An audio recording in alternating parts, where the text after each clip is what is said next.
Hi, I am Raseem Ahmed. IIT മദ്രാസിൽ നിന്ന് BTech and MTech കഴിഞ്ഞ് ഫിലിപ്സിൽ ഒരു സോഫ്റ്റ്വെയർ ഡെവലപ്മെന്റ് എഞ്ചിനായിട്ട് വർക്ക് ചെയ്യുന്നു. എന്റെ വർക്കിൽ പ്രോഗ്രാമിംഗ് തൊട്ട് ആർട്ടിഫിഷ്യൽ ഇന്റലിജൻസ് വരെ വരുന്നുണ്ട്. നിങ്ങൾ ഡെയിലി ഉപയോഗിക്കുന്ന സ്നാപ്ചാറ്റ്, ഇൻസ്റ്റാഗ്രാം പോലെയുള്ള social media apps, PUBG, Minecraft പോലുള്ള ഗെയിംസ് സ്നേക്സ് ആൻഡെങ്കിലും ഉപയോഗിച്ചിട്ടുണ്ടാവില്ല അല്ലെ? ഇതെല്ലാം സോഫ്റ്റ്വെയർസ് ആണ്, പ്രോഗ്രാംസ് ആണ്.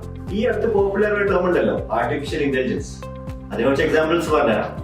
നിങ്ങളുടെ ഫോണിലുള്ള ഫേസ് ലോക്ക്, എങ്ങോട്ടെങ്കിലും പോകാൻ ഉപയോഗിക്കുന്ന GPS നാവിഗേഷൻ, സ്മാർട്ട് വാച്ചിൽ വരെ ഉണ്ട് ആർട്ടിഫിഷ്യൽ ഇന്റലിജൻസ്. ഈ അടുത്ത കാലത്ത് നിരവധി രാജ്യങ്ങൾ അവരുടെ സ്കൂൾ കരിക്കുലത്തിൽ കോഡിംഗ് ഇൻട്രൊഡ്യൂസ് ചെയ്തിട്ടുണ്ട്. എന്തുകൊണ്ടാന്ന് ചോദിച്ചാൽ ഈ 21ാം നൂറ്റാണ്ടിൽ coding is a game changer. It's a very fundamental skill.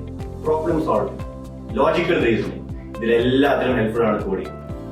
Engineering മാത്രമല്ല, ബിസിനസ്സിൽ വരെ കോഡിംഗ് ഒരു അഡ്വാൻറ്റേജസ് സ്കില്ലാണ്. സോ XY ലേണിംഗ് ഒരു വെർച്വൽ കോഡിംഗ് ബൂട്ട് ക്യാമ്പ് നടത്തുന്നുണ്ട്. MIT ഉണ്ടാക്കിയ സ്ക്രാച്ച് എന്നൊരു കോഡിംഗ് പ്ലാറ്റ്ഫോമിൽ നമുക്ക് ഗെയിംസ് ആൻഡ് സോഫ്റ്റ്വെയർ ഉണ്ടാക്കാൻ പഠിക്കാം.